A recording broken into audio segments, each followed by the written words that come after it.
This is the gospel according to the IRS. Breaking Points and church financial updates. And now, here's the authority, Dr. Michael Chitwood, and Breaking Points. Violations from the church checkbook. Oh, that's a very harsh term, harsh word, violation. Acts of violence, acts that's wrong. Anything that's wrong is a violation. And that word is something that you need to face today. If you don't face it today, you may be facing something tomorrow that would be a lot worse than violations from the church checkbook. Remember the little preacher that was ordained and licensed and commissioned, and then he was indicted? Those things don't go hand in hand. It was caused by something that was done wrong. It wasn't his fault, but just because it wasn't his fault, he was the benefit and recipient of hundreds of thousands of dollars over several years of unreported income. When I left you the other day, I gave you the violations from the church checkbook 1 through 3. I also gave you 4. I want to repeat 4 for you. Grab a pen and pad. This is Breaking Points. Number 4, assets paid for by the church, but the church does not have title to those assets. In other words, the church took a church check and paid for an asset for the pastor that the pastor had title to. That's private annulment, and you will go to jail if you don't declare that as income. Let me give you these 6 points, A through F. A is minister's car payment / camper. He had a camper payment, and on his camper payment, he was having the church to make that camper payment for him, and the camper belonged to him. The car payment was being made for him, but the church did not have title to the car payment. So you need to make sure that you understand that the church cannot pay your car payment unless they put it into your income. B, minister's mortgage payment. They were making his minister's mortgage payment straight to the mortgage company. You can't do that. Now, it can flow through housing allowance, and he makes his minister's mortgage payment because it should come out of his personal checkbook. C, minister's furnishings. They were buying all the furnishings for his personal owned home because he told them that someone told him that it came under parsonage allowance as far as furnishings go.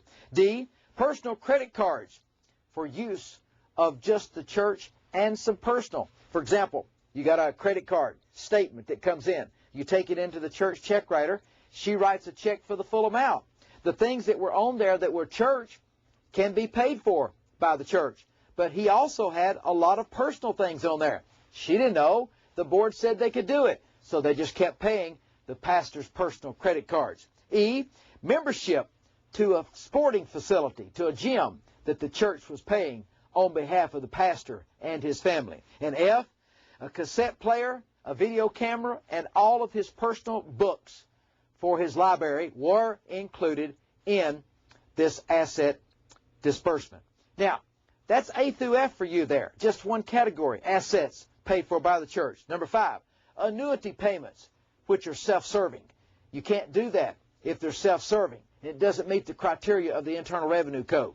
6, gifts from relatives and non-related church members.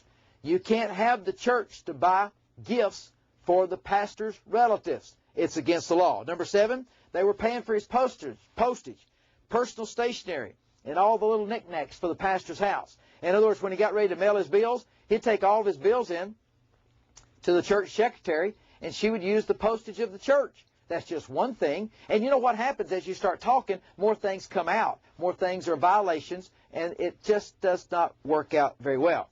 Number 8, tithing accounts. They were even having it where that the church would deduct tithing from the pastor's gross pay. Now, I don't know how much tithing he was paying, but it couldn't have been much because his income was only $11,375. And when they got through with all this, you found out that there was a lot of things involved. Number 9, they were able to set up a tithing account for the pastor, where that all of the special funds that came in marked tithe went into that account that he used as a discretionary fund. You can't do that. And number 10, deducting the minister's car expenses from his salary.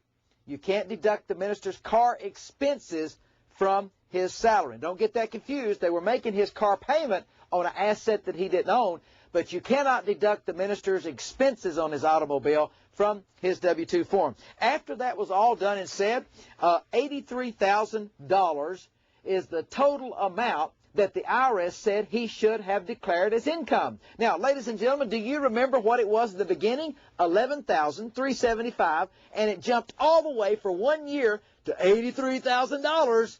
Ladies and gentlemen, that's what you call understatement of income, and that's called income tax evasion. Make sure that you don't have any violations in your church checkbook. Michael Chitwood, I'll see you tomorrow. Breaking Points gives you the latest IRS updates and tax law. Pastor, if the IRS came to your church today, what would you say? If you really want your house of worship in order, call 1-800-345-9117.